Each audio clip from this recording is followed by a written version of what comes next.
আসসালামু আলাইকুম এভরিওয়ান।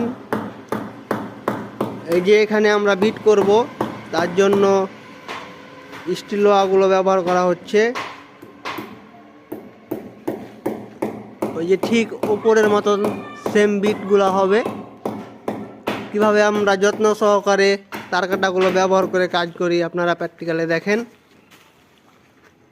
এই যে আমাদের দক্ষ মিস্ত্রি তার কাঁটাগুলো ব্যবহার করছে, দেখেন।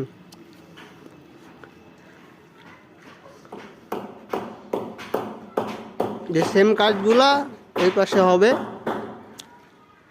এই যে কেউ যদি সব কাজ আমাদের দ্বারা করে নিতে চান তাহলে অবশ্যই আমাদের স্ক্রিনে দেওয়া নাম্বারে আপনারা যোগাযোগ করবেন। আমরা অতি অল্প খরচে আপনাদের কাজগুলো করে দিয়ে আসবো।